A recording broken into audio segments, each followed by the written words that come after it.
Sisilipin na ng NBI ang CCTV footage sa condo unit ni Rian Ramos at Michelle D. Kasunod ng aligasyong pambubugbog sa driver at personal assistant ni Ramos. Ang abogado ni Ramos at D tinawag na untruthful at physically impossible ang aligasyon.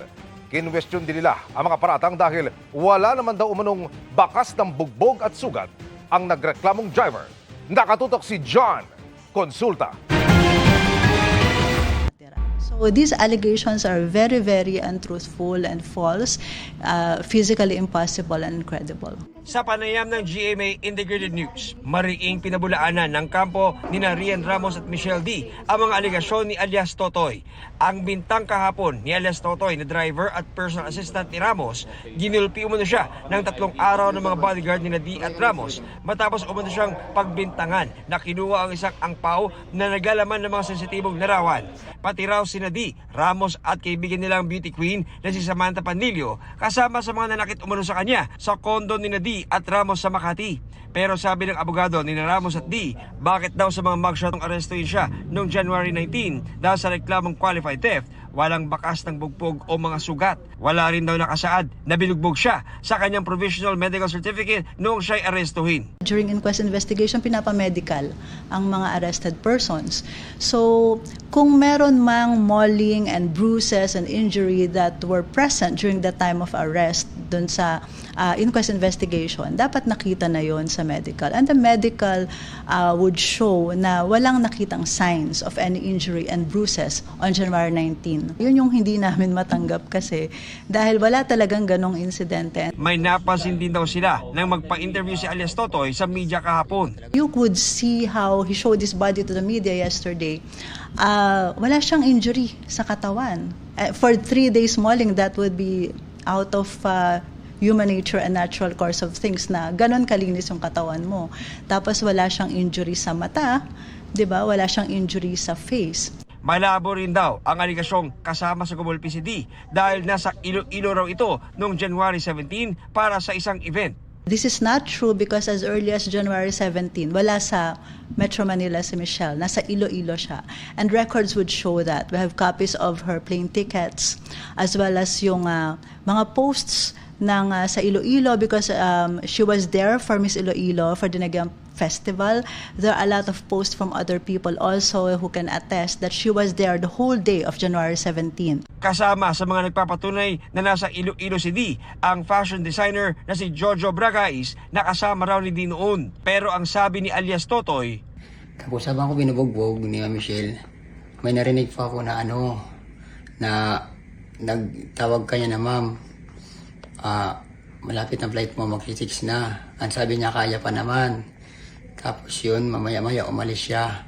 Pagbalik niya, may bitbit na siya, maliit na bag.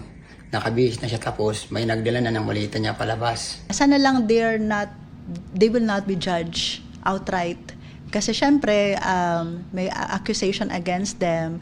Under investigation pa po yung complaint sheet na i-file sa NBI, hindi pa po yun criminal complaint.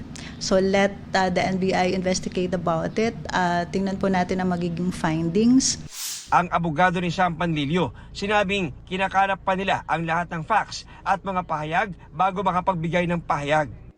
Si alias Totoy naman bumalik sa NBI para magbigay ng dagdag na detalye sa kanyang reklamo. Sabi niya ngayon, matapos daw ang pambubugbog sa kanya, nagpunta pa raw sa kanilang bahay sa Northern Samar ang ilang tauhan ni D.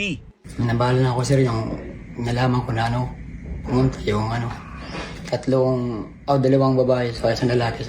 Yung pagdating doon, agad, nalugog yung bahay ko. Tapos, kinuha ang cellphone ng asawa ko. Tapos yung anak ko, pinetsuran niya isa-isa.